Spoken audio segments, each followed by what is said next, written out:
Good evening. We call to order the Isle of Wight Planning Commission meeting for January the 27th, 2026. And at this time, we're asking Mr. Ford if he would give us our invocation. Thank you, Chairman Bowser. Let us all pray. We thank you, dear Father, for this afternoon, this evening, dear Lord. We thank you for bringing us through the storm, dear Lord. We ask that you will continue to bless us as we proceed through this weekend, through this meeting, dear Lord, tonight. Always having the heart of the people, our community, our residents, our families at the center of our decision-making, dear Lord. We ask that we will approach this decision-making with ethical acuity, dear Lord, that we would all understand right from wrong. We know that we are imperfect beings, but we can look for you for a perfect solution, dear Lord, to help us as we go through. I thank you for this new year, this new opportunity to move this county forward, that it would benefit all. We thank you for the people that you have endowed with your Holy Spirit and put in place to make decisions, to lead us. We ask all of these things in your most holy and precious name. Amen. All those who can stand, please stand for the Pledge of Allegiance to the flag. I pledge allegiance to the flag of the United States of America and to the republic for which it stands, one nation, under God, indivisible, with liberty and justice for all. May be seated. At this time, we have a roll call, please. Bobby Bowser, Present.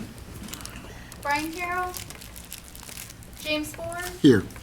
Jennifer Boykin, Here. Raynard Gibbs, Here. Matthew Smith, Brian Shotwell, Here. George Rawls, Here. Keith Johnson, Here. Thomas Stefano. Here. Chairman, you have a quorum. Thank you very much. First thing on our agenda tonight is the election for chairman for 2026. Mr. Jones, you want to carry that, or can I? I'll be happy to. Okay. We would have the position of chairman. Are there any nominations? I nominate current chair Bobby Bowser, Mr. Bowser, Commissioner Bowser. Second. Are there any other nominations? Nominations are closed. Madam Clerk, would you call the roll? Ma'am? Yep. I'm sorry. The computer's slow today. Bobby Bowser, I guess I'll say yes. James Ford, Yes. Jennifer Boykin, Yes. Raynard Gibbs, Yes. Brian Shotwell, Yes.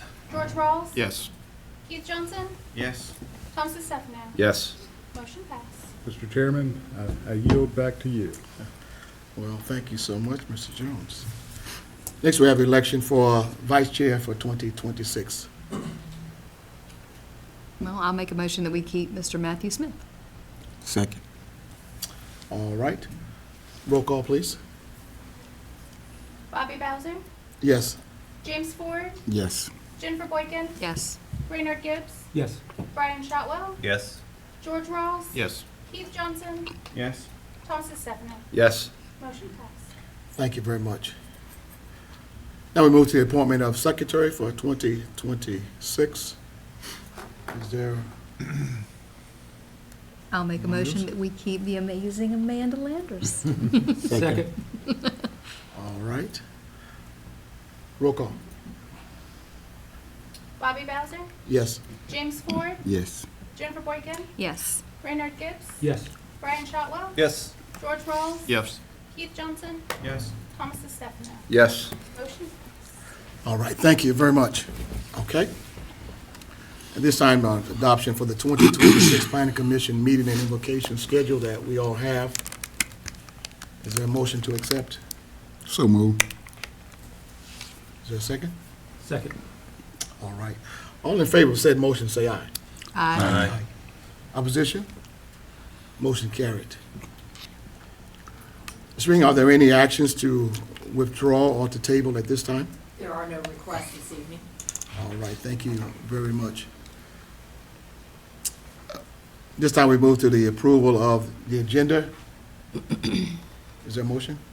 Mr. Chairman, I'd like to make an adjustment, a motion for an adjustment to the agenda in an effort to get Ms. Steffenadder sooner or later to move the economic development report to the top of the list.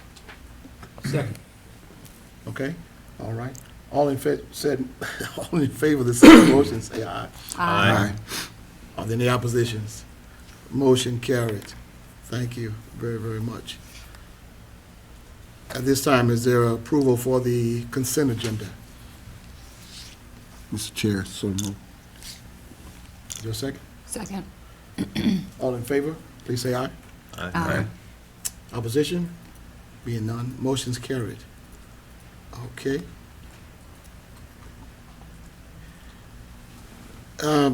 Now we move to the citizens' comments. If there's anyone present tonight that'd like to speak for anything that's not on the agenda, at this time we'll allow you to come forth to speak. If you're present, you can come forward now.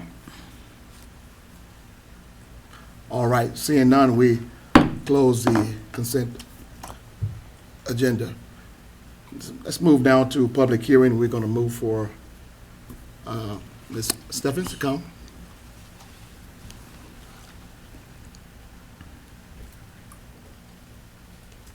Good evening, Commissioners. Christy Sutphin, Director of Economic Development.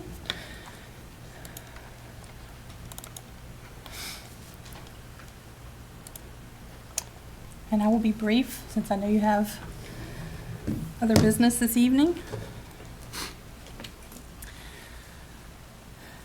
It's been a little over a year since I gave you an update on our department activities, and the beginning of the year is a good time to give you a few highlights from 2025. So the exciting news is that we filled a position on our team, so we are fully staffed. We hired a business development analyst, and she is helping us with a lot of our business attraction and retention efforts, particularly in the marketing arena. We celebrated the opening of the Isle Maritime Trades Academy with Governor Youngkin.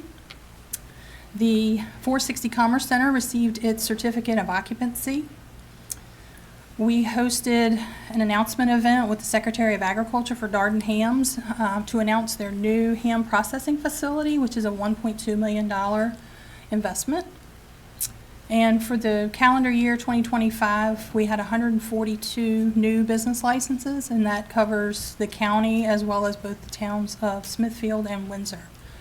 In addition to that, we promoted and attended 9 ribbon cuttings, which includes the ribbon cutting for Riverside Smithfield Hospital. And we also coordinated 19 pre-application meetings. Just as a reminder, target industry sectors include manufacturing, food and beverage processing, transportation, and warehousing. We have added defense to that list. I wanted to briefly tell you about a new signage project that we're working on in Shirley T. Holland Intermodal Park. This includes both the installation of some new signage as well as refacing of some existing signs. So the very first sign here is a proposed new monument sign that would be two-sided, and it would be installed at the intersection of 460 and Old Mill Road, and it would have solar lighting and landscaping around it.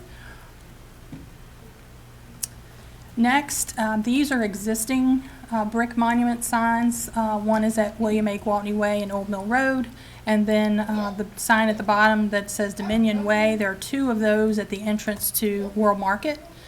So those would be refaced, as you see here with this artwork. For some additional directional signage, we are adding, this on the left is an existing sign, and we're going to add a second sign a little bit further down Old Mill, and we'll change it to just say Industrial Park instead of Intermodal Park, just for ease of navigation. And then lastly, we are installing some driveway signage for each of the buildings that are existing in Shirley T. Holland Phase 2. So these 4 signs consist of 2 signs for the former Keurig facility because they have 2 entrances.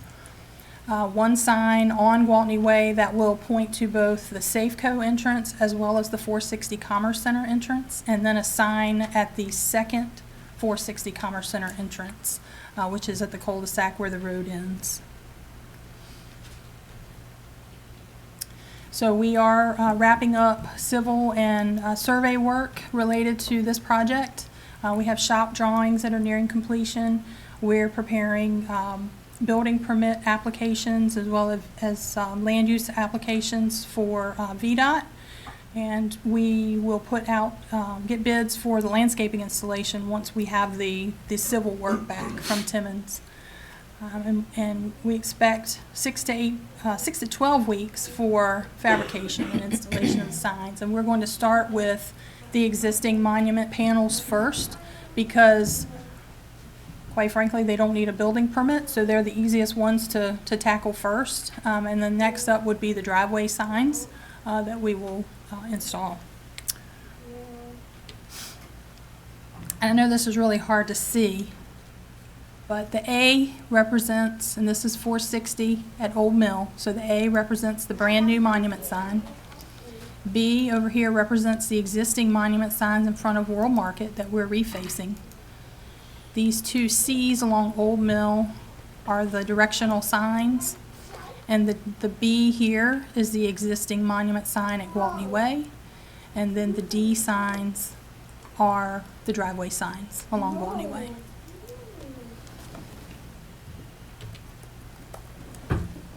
460 Commerce Center, you may recall this is 352,000 square foot cross-dock facility that can be used for either light manufacturing or warehousing and distribution. We're really happy that the building received its certificate of occupancy on December 30th.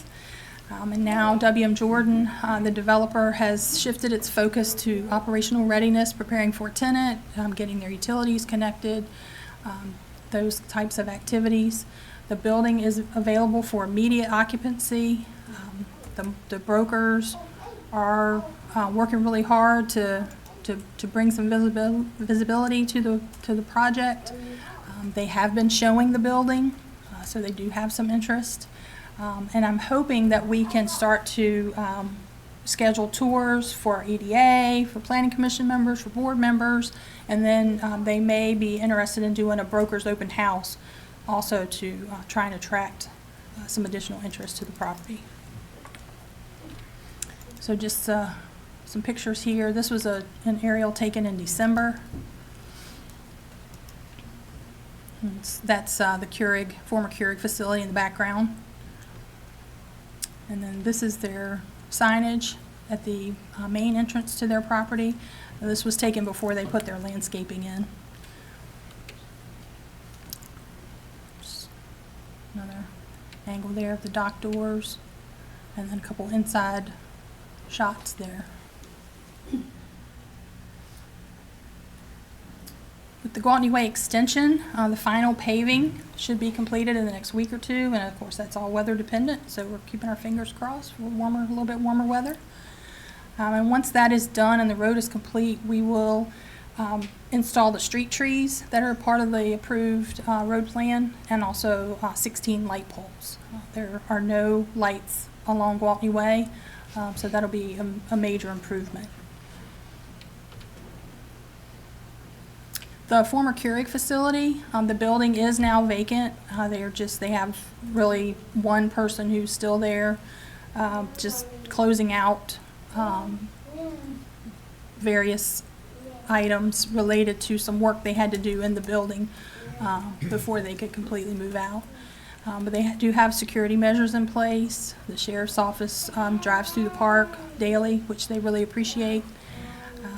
The building is for sale, and we are continuing to actively market it and propose it whenever we have a need that we think would be a good fit.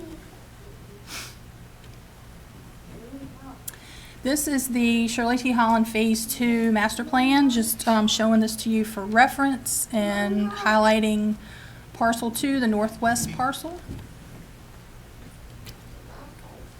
So this is the parcel that I've talked to you about this before, but it needs to be rezoned from RAC to conditional LI.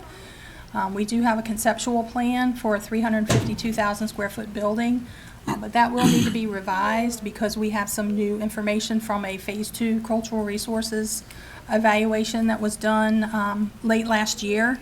And the final piece of that puzzle was completed last week, which was a ground penetrating radar survey to look for any unmarked cemeteries on the property. So we expect that report back in about 4 weeks, and then we'll have a complete picture and know a little bit better about what we're working with as far as available acreage for development. If we need to do some additional testing, we do have an estimate for doing that in the archaic period area that was found, but we would have to do some additional testing if we can't avoid that area. Tidewater Logistics Center, this is the development on 460, 726,000 square feet, 4 buildings. Their infrastructure construction plans were under review in community development, and they received comments back, so they are working on addressing those comments so that they can resubmit. I have a phone call with them later this week to just catch up, but right now the projected closing date on the property is February 18th. I have a question about this. Can I ask it now? What were the comments that they were addressing? It was several pages of both county and VDOT comments. Okay. And it was just some very detailed, really site plan detail specific, add this, change that. But overall, nothing major is changing from what was brought to us. Yeah, I'd have to talk to the project manager. I haven't looked at the review comments myself, but I can certainly get a copy of those to you all if you'd like to see them. They're I'm also just- available online and open up. Okay.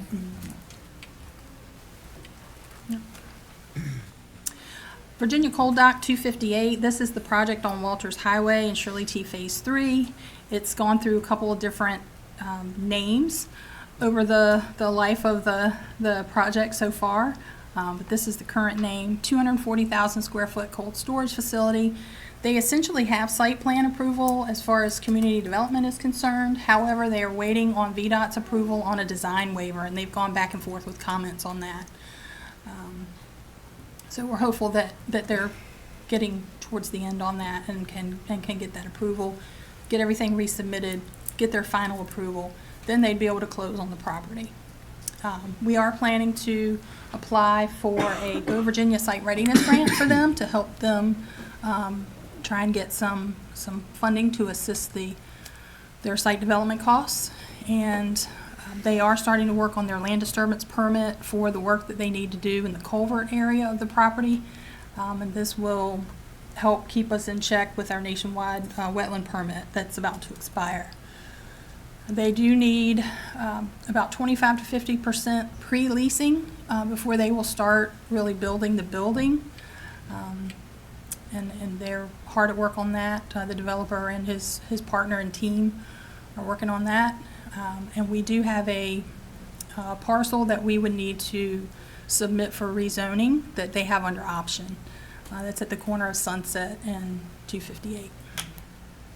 Is that a state grant? Or, Yes. So it's nothing that the county is going to pitch in for? No, it's the county would be the applicant, but it's a pass-through. Okay. And the developer would put in the match. Oh, okay. Continuing in Shirley T Phase 3, the 73-acre former Griffin Farm site is the next parcel in Phase 3 that we've been working to get site ready. We've been marketing it potentially for data center use just because Buckhorn Drive can't support the heavy truck traffic. And we're looking to our engineer to maybe get a conceptual plan that will help us figure out how the site could be accessed and also how to extend utilities. What percentage do you think that you could actually market that as a data center? Do you think that's a high percent that you could get interest in that? I think so, if we can get the utilities there. We've had several different interested projects that are data center projects. And this site has been evaluated through a regional study that was all about data centers, and it was identified as a good candidate site. Has anybody even made an inquiry about data centers right there? Yes, They have? yes. Okay. We are also marketing the former Lineage Logistics facility, which is on Old Stage, and this particular location ceased operations sometime in the summer. They told us it was based on customer needs. They just realigned within their system of locations. They have a newer facility in Portsmouth. This is an older facility. It was built in 1987. You may remember it as Richmond Cold Storage. It's about 126,000 square feet. It does come fully racked in both the freezer and cooler sections of the building, and it is for sale.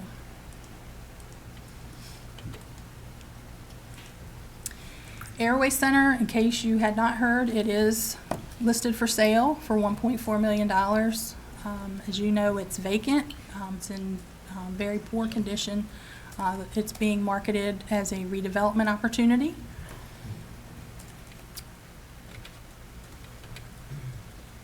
And then the Franklin Airport and the Industrial Air Park.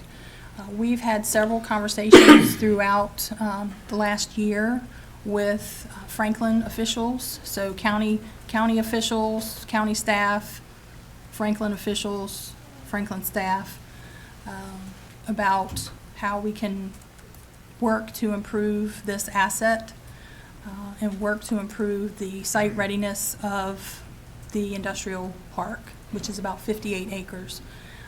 We've talked about the possibility of putting it into the EV-RIFA, which is basically a regional economic development authority or industrial development authority, to get potentially other investors working with us on this.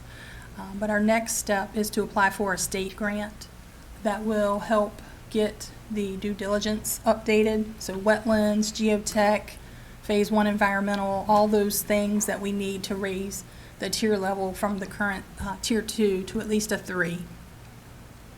We'll also look at how we can upgrade utilities to that site as well. So that could even potentially get us to a 4. We do have estimates for that work, and the city of Franklin will be applying for this grant. So we're helping them with that, though. And with Christie, on that last slide there with the Yes, sir. runway, the 4,977 by 100, is that units or feet? Yes. Okay, thank you. Any other questions? I just had a question. Are there any efforts being made to try to attract defense manufacturing to any of these sites? Yes. Working closely with the Alliance. Okay, good. All right. Anybody else have any questions for Christie? All right. Just here. Thank you very much. All right, thank you, Christie. Okay.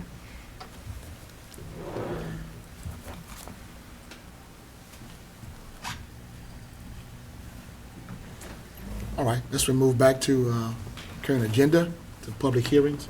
Amanda, will you read the first one, please? Application EXC 25-9 of Paul and Heather Porter, property owners, for an after-the-fact exception under the Chesapeake Bay Preservation Area Ordinance for an unauthorized deck in the 50-foot Seaward Resource Protection Area buffer located at 3123 South Shore Drive on tax map number 04B03J001.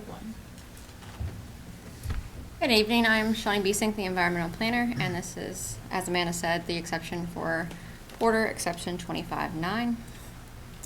The applicants are Paul and Heather Porter. The property is located at 312 South Shore Drive, or tax map parcel 04B03J001, and this is for an after-effect exception for an unauthorized deck / sitting area in the 50-foot seaward portion of the RPA. So some background on the property. The house was constructed in 1963. Looking at aerials and talking to the property owner and just tax records, it looks like the deck and shed were constructed in 2010 without permits. And in 2025, I apologize, as we were driving by, we saw that there was a deck under construction, a brand new deck. There was no existing deck in its place, and a violation was issued at that time for construction of a deck without a current permit. So looking at it, you come down Lawns Neck Drive, and that runs into Woodmere Avenue. Then it turns into South Shore, and the property is at the end of South Shore Drive, right before you turn onto Riverview Road.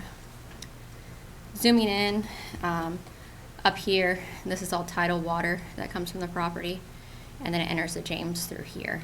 So all of that gets an RPA buffer. Zooming a little more, this was an aerial that our GIS got last year in 2025, and that shows the deck under construction in the rear of the home. And this is the site plan for the property. The blue that you see here is going to be the wetlands that were delineated. Here is the deck as it sits. This is the 50-foot seaward buffer, and this is the 100-foot buffer on the property. Right here is where they propose, if granted, to plant the restoration plantings, which does meet the minimum requirements for the buffer. This is pictures of the deck coming from Riverview Road. The deck, like I said, is still under construction. All the bottom panels are on, but I guess the decking around hasn't been installed, the railings. These are what the homeowner gave to us of the existing deck that was there, the deck that was there prior, how it was deteriorating, and then on the right-hand side is the new deck being installed. This is what it looks like now. It's proposed. And so 5 criteria for granting an exception: the Planning Commission shall not recommend in favor of the applicant unless it finds that it meets all these criteria. The strict application of the ordinance would produce an undue hardship and would not confer upon the applicant any special privileges denied by the ordinance to other property owners in the CBPA. Other properties in this watershed are subject to the same development standards as this property, so the requests that we're asking are not unique to this property. The may continue to be used as a single family residence without the detached deck. This property already has a sitting area attached to the house that's screened in, so this would be a second sitting area on the property. And the strict application of this ordinance to the deck does not constitute a unique hardship and would grant special privileges to this applicant as well as a second sitting area. The exception request is not based on conditions or circumstances that are self-created or self-imposed, and nor does the request arise from conditions or circumstances either permitted or non-conforming that are related to adjacent parcels. Both the demolished and partially constructed new deck were both unpermitted and are located within the seaward 50-foot buffer area, and therefore the need for an exception is a self-created circumstance. The exception request is the minimum necessary to afford relief. Detached structures or accessory structures are not considered necessary for the single-family residential use of this lot, and therefore does not qualify as the minimum necessary for this property. Again, this would be a second sitting area in the rear of the home, and it would also be detached as well. The exception request would be in harmony with the purpose and intent of this ordinance and would not be detrimental to public welfare or water quality. The placement of the deck sits at the top of a slope and kind of goes down the embankment, which is over existing wetlands and in the RPA seaward portion.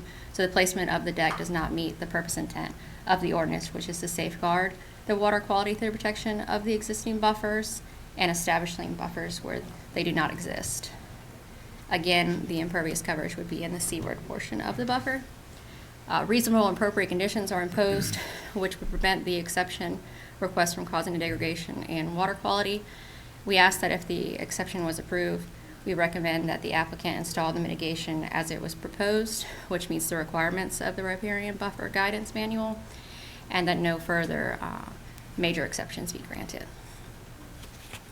Staff conclusions: the landscaping strength, like I said, meets the requirements set up by DEQ, and some weaknesses are that the applicant's request does not meet the 5 criteria for an exception. All the encroachments were added without prior permits. Accessory structures are not permitted anywhere in the 100-foot buffer, and this one is in the seaward portion. And because the deck was already constructed or under construction when we stopped work on it, the structural stability of the deck is unknown. Based on this, staff recommends denial of the exception request. All right, thank you. This time, we open the public hearing for this application, and if the applicant is present, they can come forward. Please give us your name and your address, sir. Hello, I'm Paul Porter. My address is 103 Warner Lane in Smithfield. My wife and I purchased this house for our son and his wife. It was in a lot of disrepair, and so they couldn't get a loan. So we used our cash to buy it, fix it up, and then they could get the loan for it. In order to do this, we didn't realize at the time that we needed to replace the whole deck. We intended, and what I started to do, was repair the deck. As I got into it, I realized we needed more work than was required. We had already opened it up, and it left the bank exposed to the weather. So I quickly got it to the point where we could put the deck boards on there. In that time frame, the zoning had come and given me a stop work order, which is why the deck is stopped right where it is. I left an intact piece, the screened-in porch portion, I left there. I did not increase the size of the deck.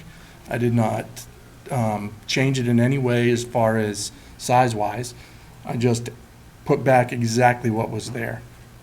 It was mentioned that it was never permitted.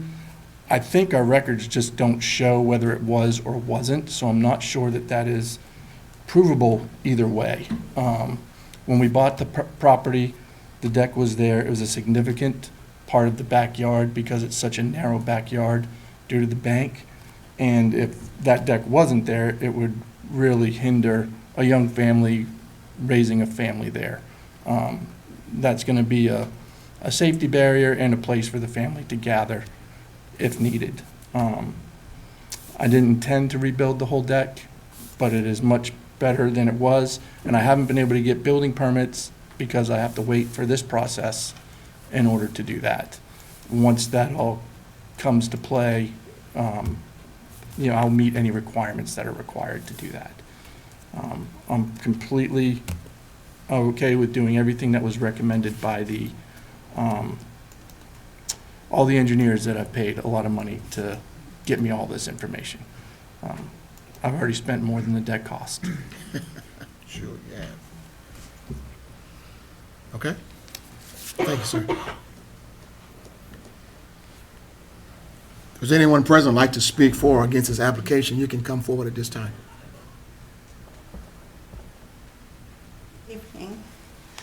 I'd like to speak in support of my neighbors.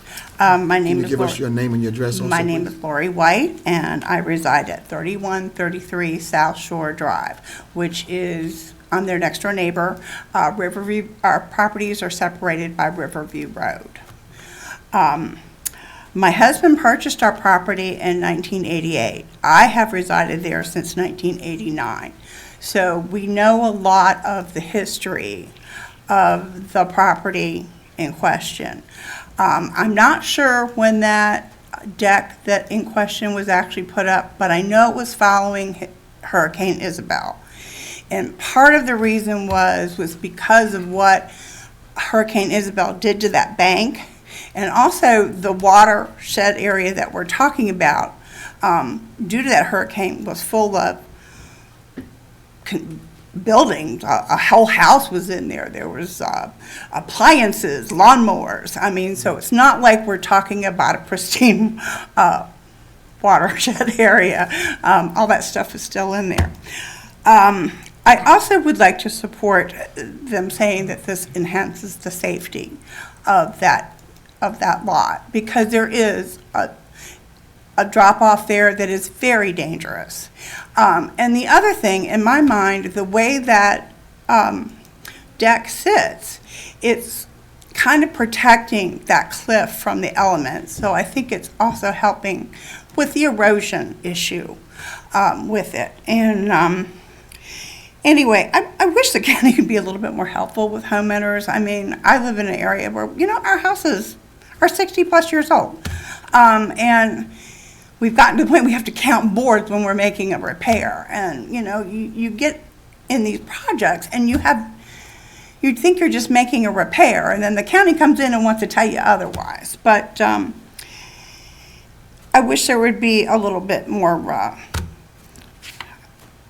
guidance and not so much reprimands and expenses to the homeowners. But I am supporting it, and I think it is an enhancement to their yard and to the neighborhood. All right. Thank you very much. Thank you.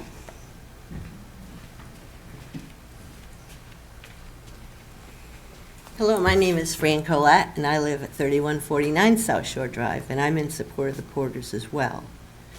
They've done a marvelous job fixing that little house up, and it's a very big improvement to our neighborhood. And they're just a young couple trying to get along and make it look better, and we're just all in support of them. So whatever you can do to help them would go a long way in our neighborhood.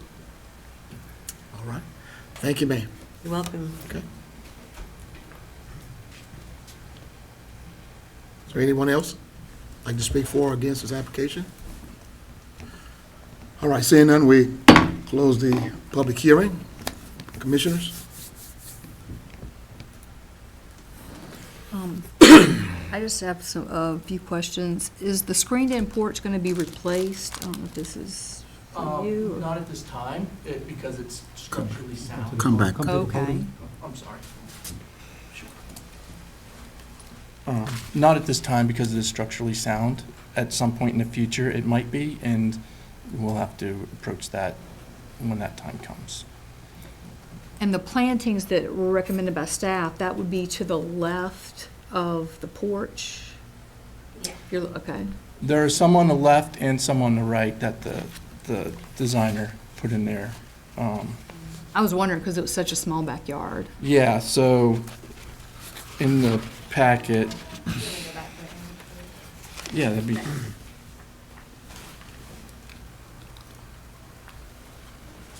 So okay. So this is to the right. I believe he has a couple picked out to go over here. And then he's got some more to go over on this side. So it was a total of, I think, 6 plants. There was some mid-size, small. I've never done this before, so this was all new to me. But there were, he gave specific sizes and everything else in there. Yeah, so this big plan.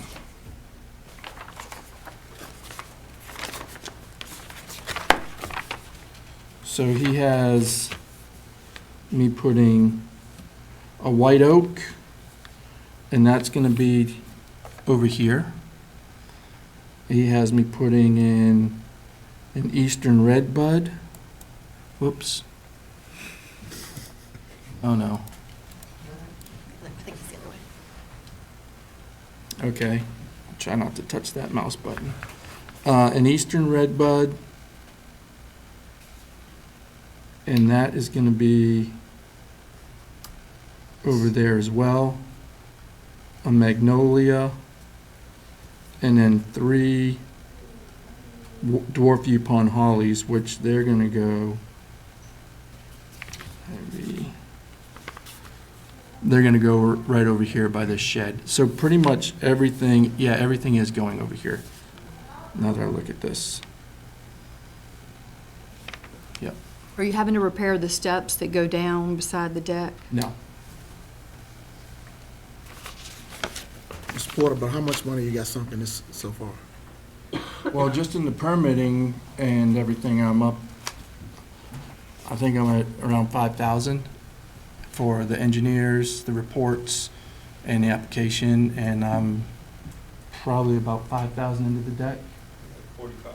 4,500 into the deck. So I have another $1,000 left probably to go into the deck to finish it. Okay. All right. Anybody else got any more questions for Mr. Porter while he's here?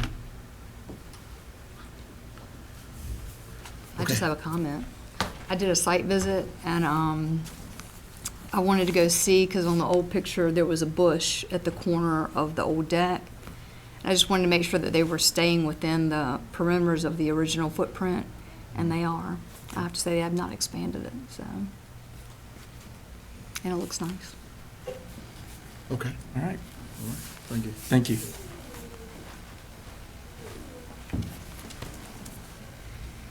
All right. Any more comments, questions?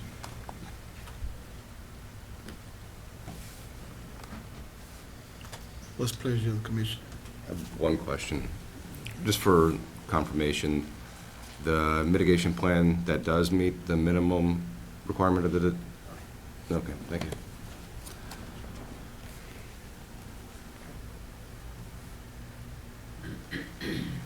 Is there any, this is for staff, is there any workaround in order, 10K is a lot to put into a deck.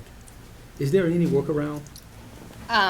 Typically, what we would do if they would have came in originally, if they wanted it, the area that you kind of see here, that's outside of the 50-foot seaward, if they wanted to do this deck attached to the house, we could have done that internally. But in a detached structure, there's nothing that we can do about those in-house. And I understand why they did that, because that is a very steep drop-off right there. I mean, if they were gonna have kids, they'd have to put up a fence or something, to keep the backyard closed in, because it drops right off. Very steep. And my concern, with the magnolia tree, because they get really large. Is that really necessary to? So we give them a list, and so to meet the requirements, it's 1 canopy tree, 2 understory trees, and 3 shrubs. What they choose off of that is Oh, okay. their option.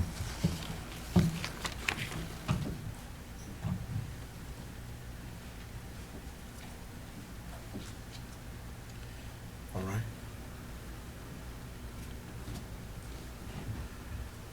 I'll make a motion that we approve the application with staff's recommendations. Yeah, second that. All right. Roll call, please, Amanda. James Ford, Yes. Jennifer Boykin, Yes. Raynard Gibbs, Yes. Brian Shotwell, Yes. George Rawls, Yes. Keith Johnson, Yes. Thomas DeStefano, Yes. Bobby Bowser. Yes. Motion passed. That will be the February 19th Board of Supervisors meeting. Okay. Thank you very much. Let's move now to the next public hearing. ZN 25-9, William Riddick, applicant, and Joel and Teresa Ross, trustees, owners, to remove the existing proffered condition on tax map 3901026G, prohibiting any family member transfer subdivision from the property. Good evening, members. My name is Cordell Asbenson. I'm a planner for community development. And the public hearing item before you is a rezoning application on behalf of Joel and Teresa Ross to remove the existing proffered condition prohibiting family member transfer subdivision on their property. The tax map ID is 39-01-026G, located at 13376 Bowling Green Road. The current zoning is conditional rural residential. The election district is District 4. And again, the request is to amend the existing proffered conditions. This map shows the location of the lot, which is the big 91 acres that you see in the middle of the property. And their new lot that they're looking to put for a family member transfer would, they're proposing would be somewhere in that area there. The current zoning for the surrounding areas is RAC, or Rural Agricultural Conservation. The blue areas are all RR zoning, conditional RR zoning. Future land use for the property is RAC. And the background to this property is that in 2005, the former property owner subdivided the property into 7 lots, which was the maximum total allowed under the sliding scale that was available to them, and changed the zoning district from rural agricultural conservation to conditional rural residential to create 7 residential lots located off of Orbit Road and Bowling Green Road. There were 2 noted proffers. The first was a cash proffer, and then the second was the proffer that none of the lots would be subdivided into family member transfers in the future. The largest of these lots was Lot 6, which you see on the side of your screen there, and that was sold in 2005 to W.C. Sawyer and then again in 2006 to Joel and Teresa Ross, who then transferred ownership to their trust in 2022.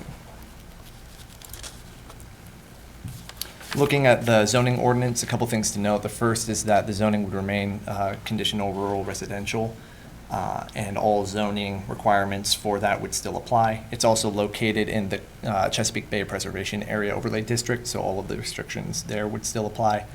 And then if approved for any subdivision, it would require them to meet all of the regular single-family dwelling and zoning requirements there.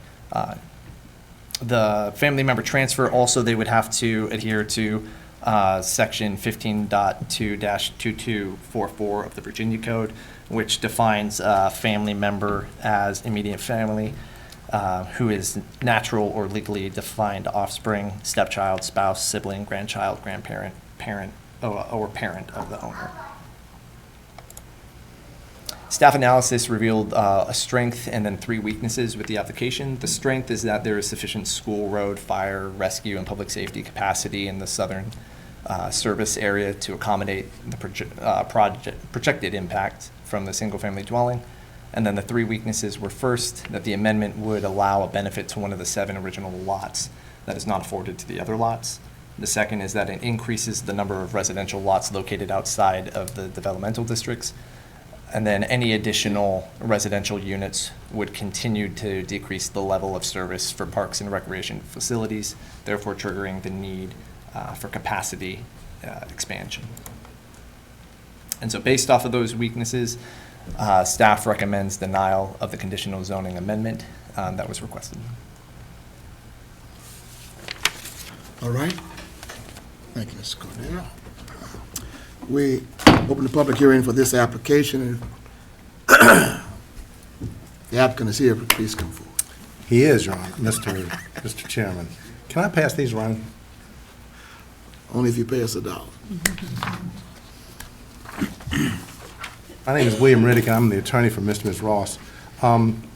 They're sitting right there. And their daughter is sitting back there with their grandchildren. And that's probably a more suitable place right there. I think they were not very, their grandchildren weren't real happy with what was going on in here. But I got the staff report, and I want to jump right to that because the weaknesses and the strengths are interesting to me. I was really surprised that there was a recommendation for denial on this because I don't think there's a clear understanding about this property. I sent you the plat that you got right there is of the 7 lots that were created by the Babs back in 2005. And 6 of them are so small that they could not be further subdivided. They would not meet your criteria for a further subdivision by a family member or any other criteria. And so the first weakness that identifies this as a benefit to the Rosses that wouldn't be afforded to the other 6 lots doesn't make any sense because the other 6 property owners couldn't afford themselves of this anyhow because they don't have enough acreage. And so I don't know that really should be considered as a weakness. Number 2, it increases the number of lots outside the DSD. Well, I'm not aware of any policies adopted by the Board of Supervisors or the Planning Commission that prohibits the development of individual lots outside the DSD. There are rules and regulations, and we follow those, and everybody shows up in front of you. The really interesting thing about this would be that if the adjacent property owner right here, this is Clay Sawyer's property, he has 200 and some acres here and here, and if he came in and wanted to do the exact same thing that Mr. and Mrs. Ross want to do, you wouldn't even see him. He can just do it by right. It's the family member lot is permitted by right in this county. It's a state law. This restriction was included back in 2005. Mr. and Mrs. Ross paid $11,189 in cash proffers, which far exceeds anything that anybody's paid in this county in a long, long time. But the most compelling thing for them is that they need this. They have a daughter and they have grandchildren, and they all need each other. And this is an opportunity for them to be close together. Their daughter is already a resident of Isle of Wight County. She doesn't own her home, and this is an opportunity for them to provide a place for them to live. And then we all know what affordability is like now in housing the housing as it is in today's world. It's very, very expensive, and this is an opportunity for them to do something for their daughter. And so I think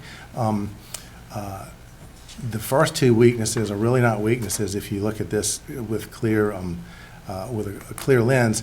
And then finally, the third, it says that it's going to decrease the level of service for parks and recreation facilities. Well, they're building a house in the middle of 20 acres. I don't think they need parks and recreation. I mean, they might be, one day these children might be involved in the recreation programs in Isle of Wight County, but I don't know that this is really going to have a major impact on the service level at the county's parks and recreation facilities. So, once again, had this sentence not been included back in 2005 and restricting the development on this 90 acre lots, 90 acres, you wouldn't even see this. They would just be able to do it by right. But it was, but they paid for it. They paid $11,189 back in 2006, and that's probably more than anybody's paid in a long, long time, as I said. I think this is entirely reasonable. This right would be afforded to any other property owner with 90 acres, but for this proffer in 2005. And they need it, and I'll let Mr. Ross explain why that's the case. But it's something you do all the time. You as a planning commission probably don't know about it because it happens pretty often that it's by right. It's people make applications and they prepare plats and they're submitted. So once again, I would recommend that you look at number one, the strengths. There is sufficient school, road, fire, rescue, and public safety capacity in the southern service area to accommodate the projected impacts from this single-family dwelling. Well, that's a pretty good strength right there, and I think that far outweighs all the weaknesses, and I would hope you would find that to be the case and that you would recommend this to the Board of Supervisors for approval. I'm happy to answer any questions, and I think Mr. Ross would like to speak to you. All right, spoken like a true attorney. I'm Joel Ross, owner 133076 Bowling Green Road. That's what we're doing it for, right up there.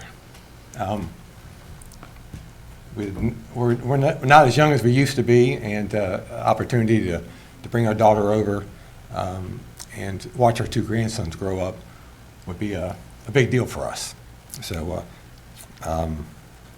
actually, Clay Sawyer called me last night. He wanted to know what my zoning, he saw the zoning sign, and he passes by there every day. And he said, Joel, if I'd have known that, we'd have took that sentence out back in 2006. But it didn't happen, so we're here now, and we would ask that you would consider this as something for us to do, and we would greatly appreciate it. Thank you. Thank you, Mr. Ross. Is there anyone else like to speak in favor or against this application? Saying none, we close the public hearing for this application. Commissioners? I do have a question as to why the weaknesses. I do agree with what Mr. Riddick said, because I thought it was kind of an odd weaknesses. So I didn't know. Because he's right, the other 7 lots, I mean, they can't subdivide because they don't have the acreage to do it. I don't know, I was just surprised to read the weaknesses. So I'm just curious your thoughts on that. Whenever there's a proffered condition on lots like that, one of the things that we look for is why would they have that proffered condition? And it looks like the only one that it would apply to is the lot in question because of that size as well. So we were trying to word it in a way that would make the most sense. But the idea was that if you're putting a proffered condition on it and none of the else can take that condition, it's already not allowed, then it must have been put on there for a reason. And so that's what we look to. Okay.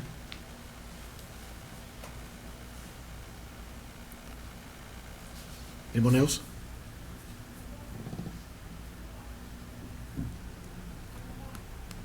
Is there a motion from the commissioners?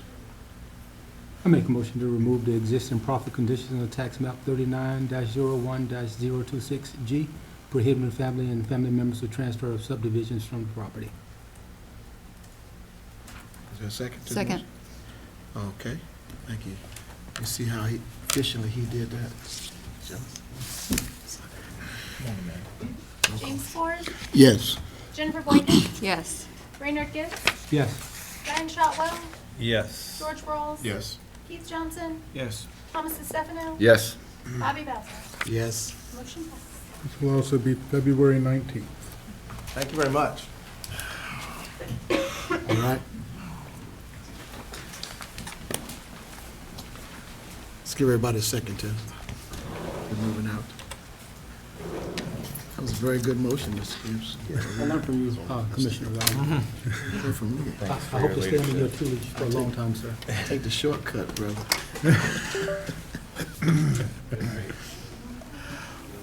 All right. The 5-year comp plan review? Okay, so as you all, hold on just a minute while I try and find my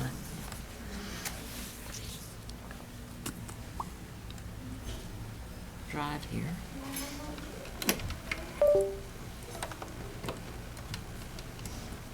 Keep going on. Again? Let you go in a few minutes. Let me show you a video there. Apartment flooded. Oh, it's terrible.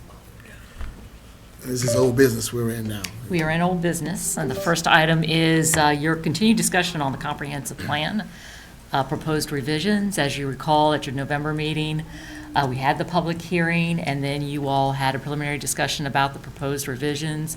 It was brought up at that meeting, several of you all had some proposed corrections to the plan, which staff subsequently went back and made. And there's a memo to you that's attached to your staff report that talks about how we addressed each of those proposed revisions.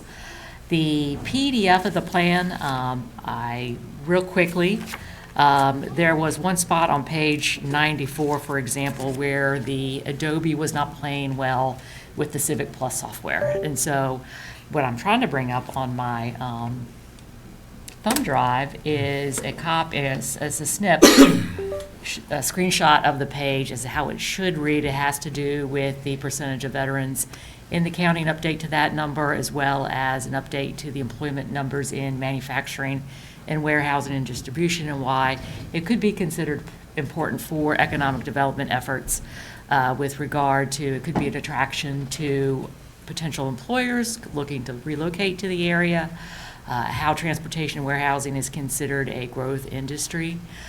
It's kind of a little frustrating because in my Adobe document, I can see it just fine. It's clear as day. But when you upload it to Civic Plus, for whatever reason, that particular page in that particular paragraph, it's like wingding font or something like that. So I wanted to show it to y'all just to show what the correct version is. And I can certainly continue to work on that with our graphic artist.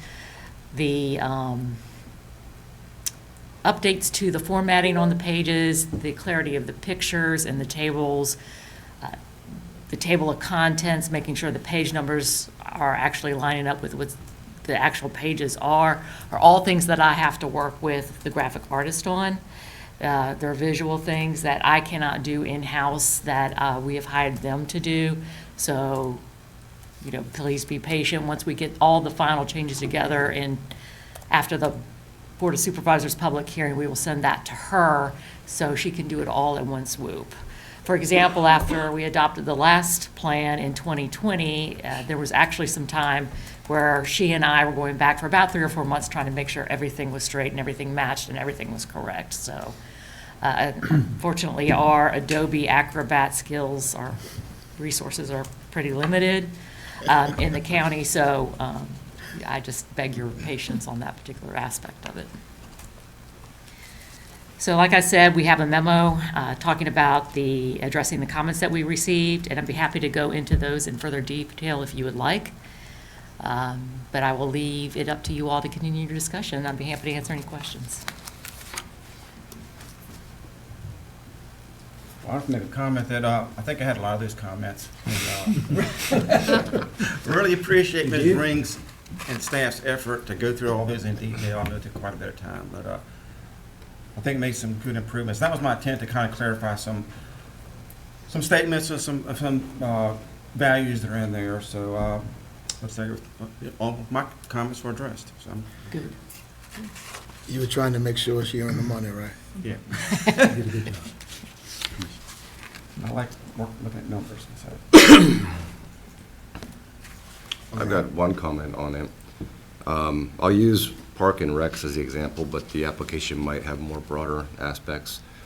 If the 3-page capital improvement model is, it's changed to go from a 2-page to a 3-page, the 3rd page on there shows, for the case of Parks and Rec, what we currently have per capita, and then what's recommended by the National Parks and Rec Association. So it might be good, and that's more of a living, breathing document than a comprehensive plan, which is updated every 5 years. So there may, if that is adopted, be useful to use this document to point where more contemporary information can be obtained, like see more at the CIP. So a webpage link. Right. Or- I think you addressed something similar with the bridges also. Instead of, just showing data that's 5 years old and not relevant.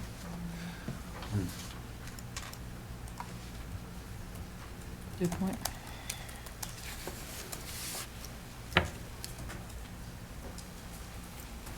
Okay. Anything else she needs to address? The lady that came and gave us the growth, Tester Vice? yeah, did she ever give the update? She did. She gave an update to the last Board of Supervisors meeting. That is online if any of y'all care to watch it. She basically took the report that she originally presented to us in spring of 2025. During that same time, schools was starting their subdivision yield analysis report. And so by the time ours was wrapping up, theirs was starting. So during that time, the board asked if she could wait and, when the school finished their report, go back and make ours consistent with theirs so that we're using the same student generation rates. And so she did that. And she presented that to the board at their last meeting.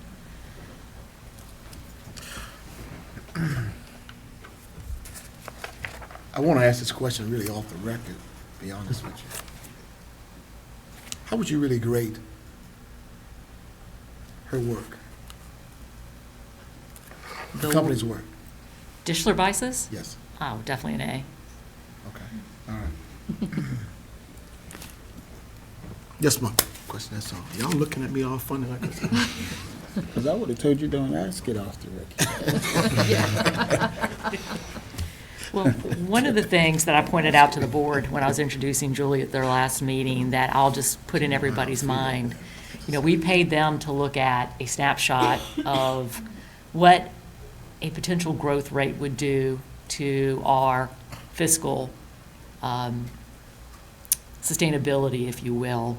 How would it impact both our operational budget and our capital improvement plan? And she was basing it on what was existing at the time, the existing tax rate, the existing population projections, the existing employment rate, what we had existing in the county, our existing comprehensive land use plan that we adopted.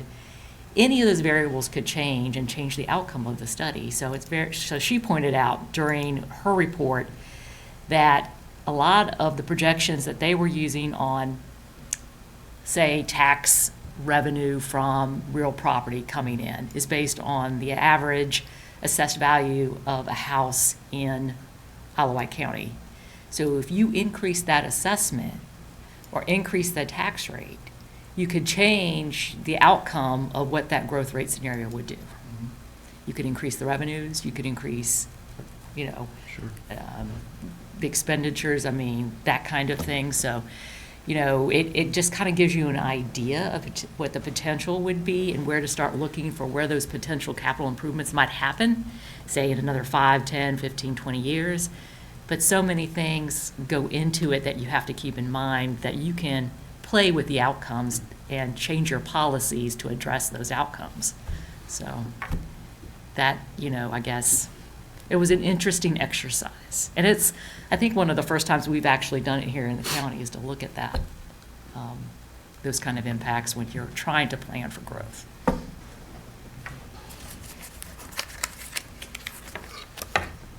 All right? All right, good. We'll proceed.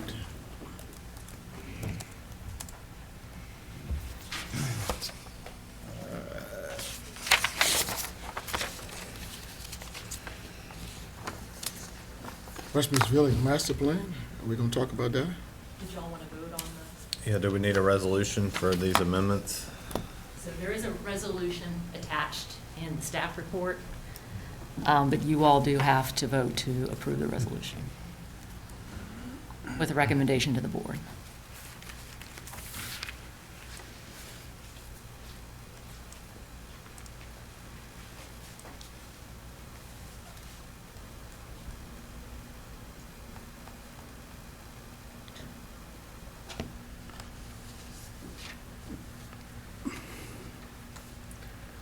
Okay.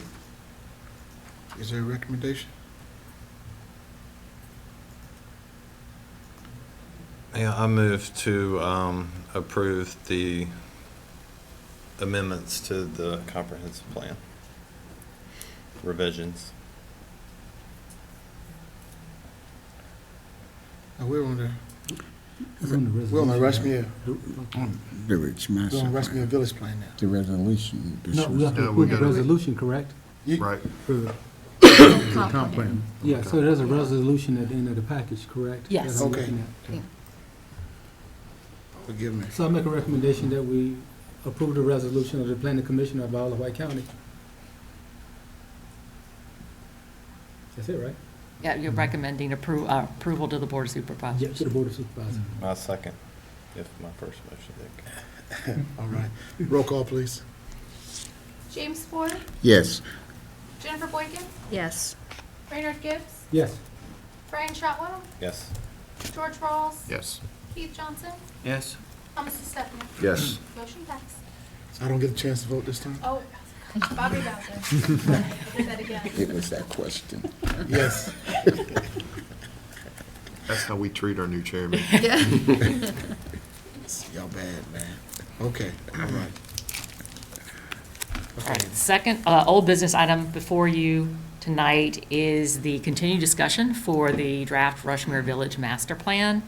Again, we had the public hearing at your November 18th regular meeting.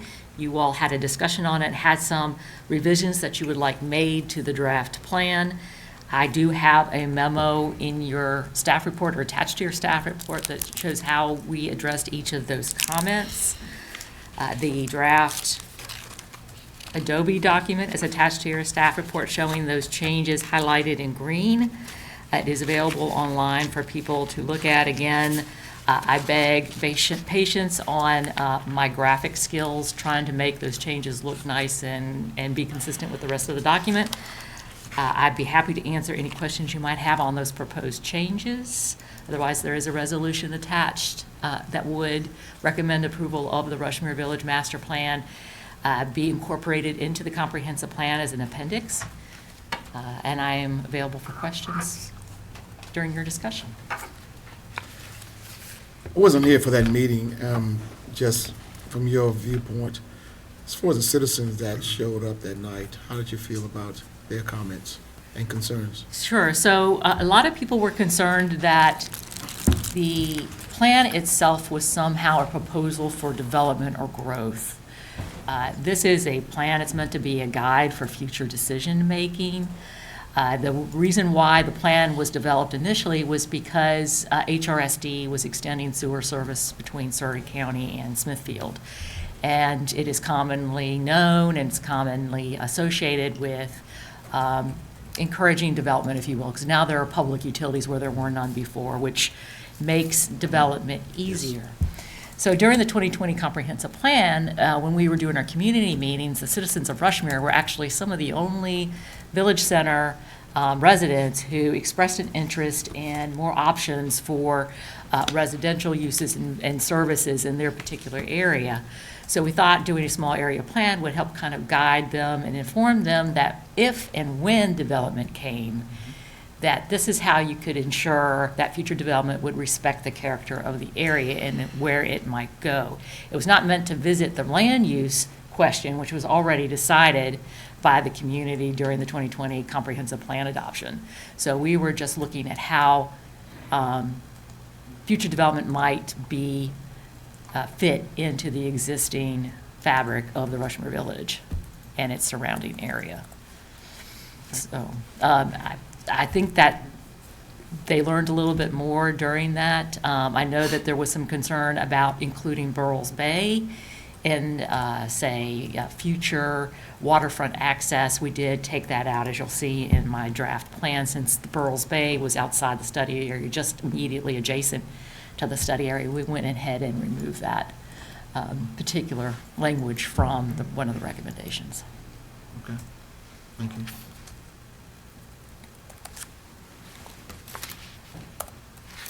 Okay, any other questions for Ms. Ray?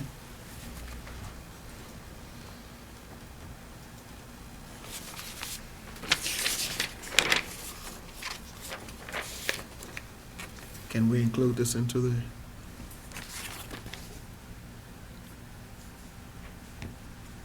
comp plan? Okay, I'll make a motion to approve the resolution, to approve the amendment to the comp plan to include the Rushmore Village Master Plan. Right. Second. All right, thank you very much. Amanda, can you do a roll call, please? James Ford, Yes. Jennifer Boykin, Yes. Raynard Gibbs, Yes. Brian Shotwell, Yes. George Rawls, Yes. Keith Johnson, Yes. Thomas DeStefano, Yes. Bobby Bowser. Yes. All right. Approved. Thank you very much. Okay. I think everybody learning something tonight from motion that Mr. Gibbs made earlier. Recommend this to the Board of Supervisors, right? Okay. Next thing is the proposed battery energy storage. So at your last meeting in November, you all discussed under the planning director's report the draft battery energy storage facility ordinance. At that time, you didn't really have any additional changes to make, and you wished to give one more opportunity at your next regular meeting for those who weren't at the meeting to maybe, if they wanted to add some things or make revisions that they could before you advertised it for public hearing. As you saw in your staff report, we did receive a couple of recommended changes from the folks over at Dominion Energy, mostly dealing with indoor battery energy storage. And my thumb drive is not cooperating, so if you want to hang on a minute, I'll bring it up online. We can take a look at it.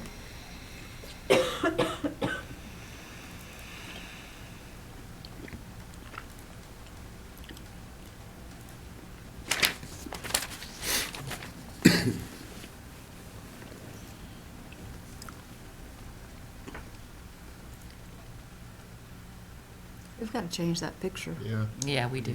We didn't get a chance to take one at the last meeting because we didn't have everybody there, so maybe we can schedule, or if everybody wants to wear their fashionable outfits at the next meeting, we can take a group picture. We should do matching colors. There you go. That would be cute. Don't think so. Everybody don't have green.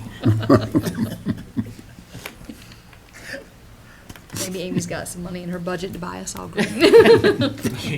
Don't think so. I'm hoping Amy gets us out of town this year for a retreat.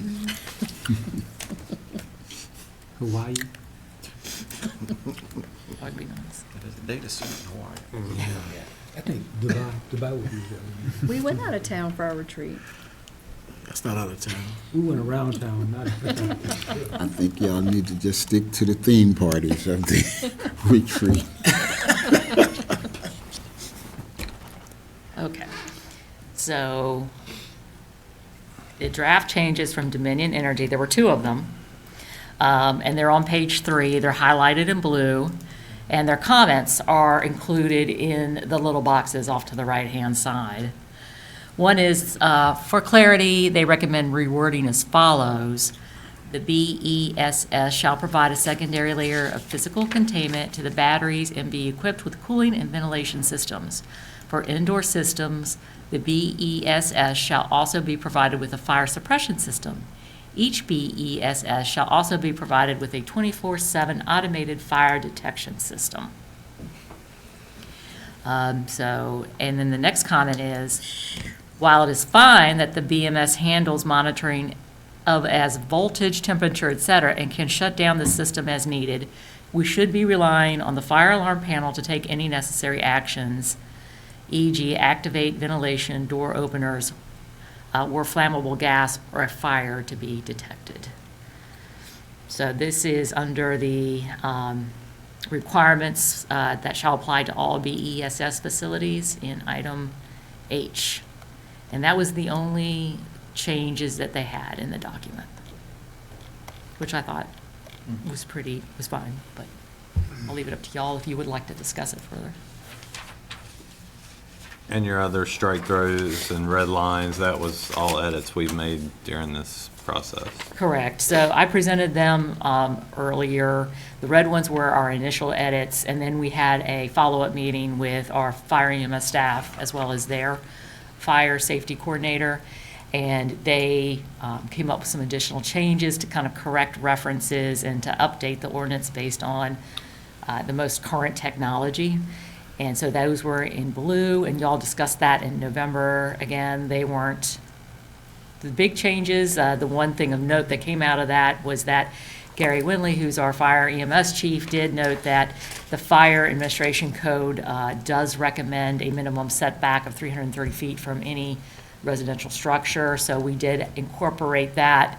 And when we changed the setback to 100 feet, any kind of facility structure, 100 feet from the security fence, and then another 200 feet setback from all public roads and property lines, so incorporating that total of 350 from the property line, so.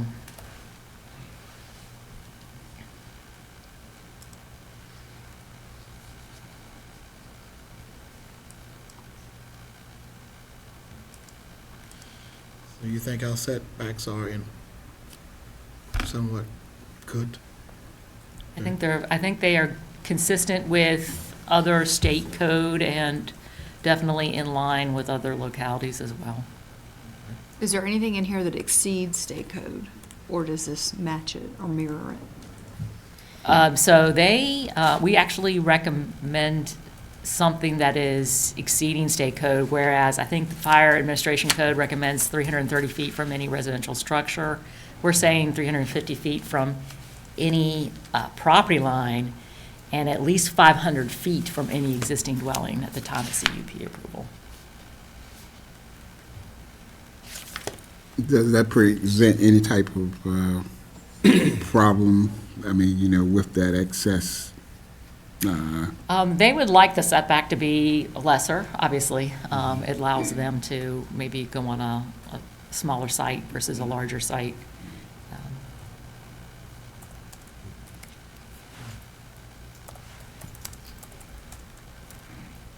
And can we just prohibit battery storage in the county? I don't think you can prohibit it. You can require a conditional use permit or a special use permit, but you have to have at least some avenue. You can probably get with an attorney, he'll probably work that out for you. Is there any concern with noise from these sources? So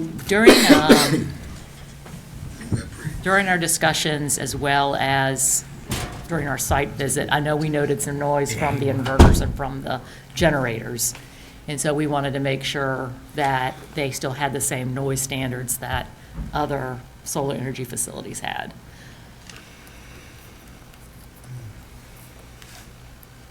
And we do require a noise study. Yes, saw that. Mm-hmm. Where's that number?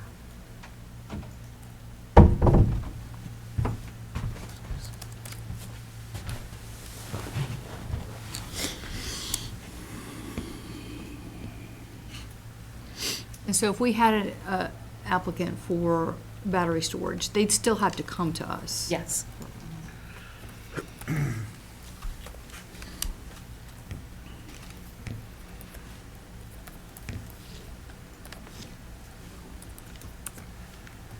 All right, any other discussions?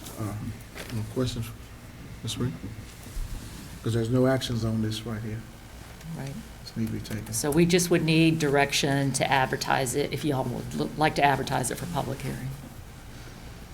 I've got one question on this, and I apologize because I didn't keep up on this through the planning commission.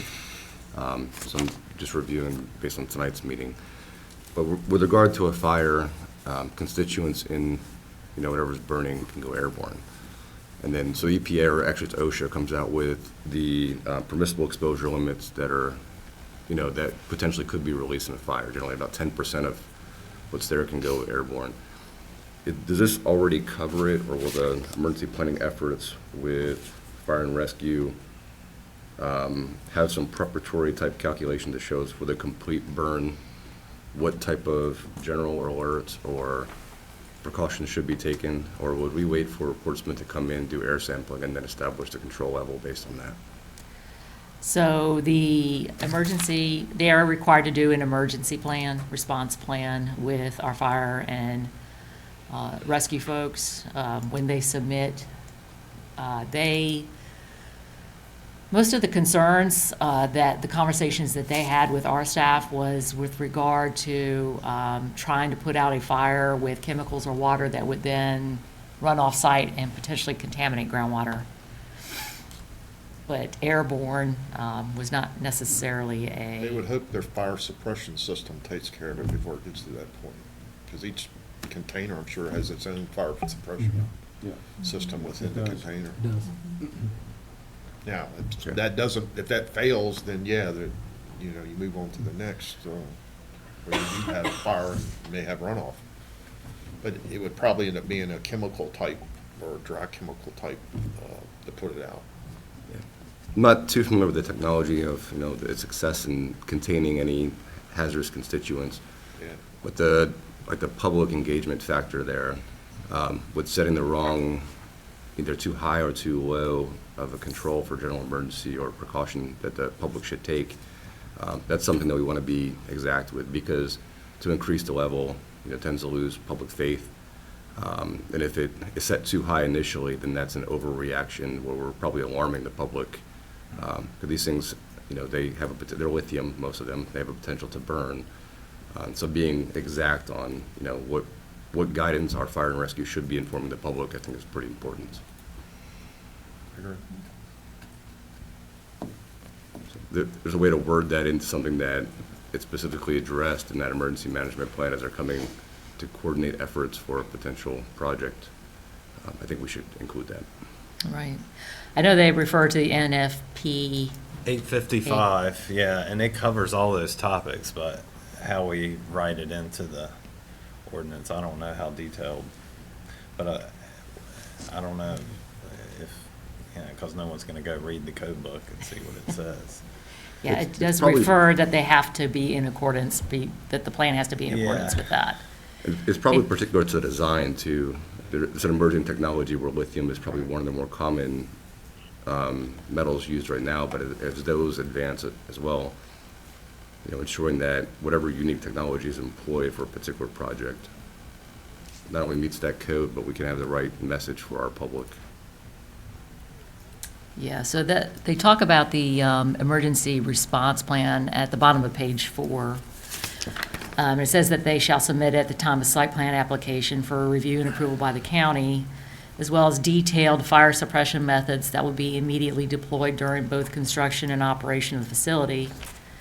And it says they shall maintain fire safety systems such as automatic fire alarm detection system and/or extinguishing technology, built in based on specific hazards as approved by the county fire rescue chief under the direction of NFPA 855 standards, as amended in the Virginia Statewide Fire Prevention Code.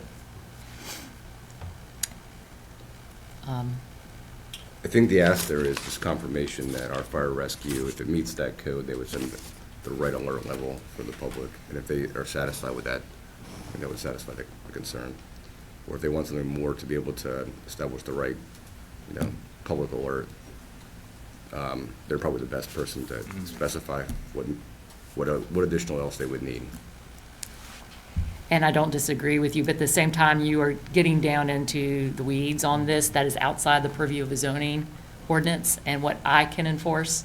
So you know, if we're talking about things that a fire rescue chief can enforce using NFPA 855 or the Virginia statewide building code, I think that is kind of bleeding into those particular areas. To be quite honest with you, the soils testing that's coming in from the different solar companies is kind of stretching our resources right now to make sure that there aren't any heavy metals or contaminants, and then requiring them every 5 years. And so that's the kind of, and making sure things meet certain technological standards. I think you're kind of getting outside of what is considered the realm of possibility or feasibility for a zoning ordinance to address. And maybe they're better addressed in other codes and ordinances that are administered by the experts, if you will, in the field, like our fire rescue personnel. Do they get a cut on, They've been reviewing this with me, yes. in the example that a specific project comes, do they get a cut on, the design of it, if it? Yes. And have those discussions prior to it coming here? Yes, they get a copy of the emergency response plan and a copy of the site plan, and we ask for their review comments as well. Okay.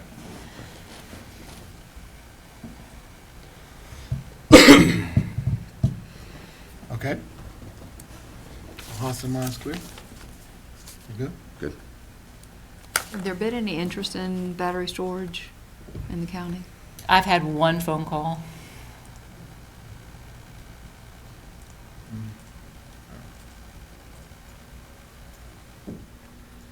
All right. How would you all like to proceed? You gonna bring it to the board? Is that the goal? Is that the ask? So, yeah, we would advertise it for public hearing first with you all, and then after the public hearing and your discussion, if you choose to make a recommendation to the board to recommend approval or recommend with changes, or how you would like to proceed at that point, it would go to the board. Do you think we're good where we are, or maybe need to come back to the next meeting and then proceed from there? I'm good with Change where it? we are, but, I mean, if you all are not, that is certainly, well within your, I think we need to just going forward. If we've got some questions next month, or whatever, we take it there. Could be the board has some of the same concerns or some of the same related questions that have been asked here. I don't, know, but so battery energy storage facility ordinance is on their strategic plan as one of their action items. They did ask me for an update on that at their last meeting. Okay. And I told them it was under review with you all. sure. So advertising in the next 2 weeks is, In February, for the February, 24th, I think it was. 24th. 24th meeting, so it will be advertised 2 weeks before that for us. Okay. Do we need a motion to do that too? Wouldn't hurt. Okay. All right. Somebody make a motion, please. Are we advertising? Want to make a motion? Make a motion to proceed with setting up a public hearing at a planning commission meeting, next planning commission meeting. Okay. It'll work. All right. Is there a second? Second. Okay. All in favor of said motion, please say aye. Aye. Is there any opposition? All right, thank you very much. Let's proceed. Is there a county attorney's report tonight? No, sir. You sure, Mr. Jones? You've been real quiet tonight, man. You started the new year all right. Good. Ms. Ring, you good? There are no more items. Okay. Can I ask Ms. Ring one question about data centers? Is there any plans for develop a ordinance for that? Sounds like there may be Yes. some interest. Yes, so we, that is definitely on the list, the action list to do, is to develop Okay. That's trying to coming get through this first and then. Got it, yeah. Got a quick question for you. We talked about solar panels and solar fields that we have around here. Does the county have any idea how many homes around it has solar panels on? See a lot. Do we keep up with that at all? So how many homes are served by the No, solar no, panel? how many homes have actual solar panels? Oh, home, we get quite a few applications each year. I think we track them by home solar projects that are OpenGov, and I can get you a number on that. I just want to know, because I talked to some folks, and I didn't know they had them. So more and more people around there. Seeing more. Yeah. And of course, the thing of it is that, yes, when it comes to the end of the shelf life, where you put them? In the landfill. Yeah. Is there a motion to? Move for adjournment. All in favor, say aye. Aye. All right, thank you very much. Wasn't a lot of privilege there. Hey. I was in there.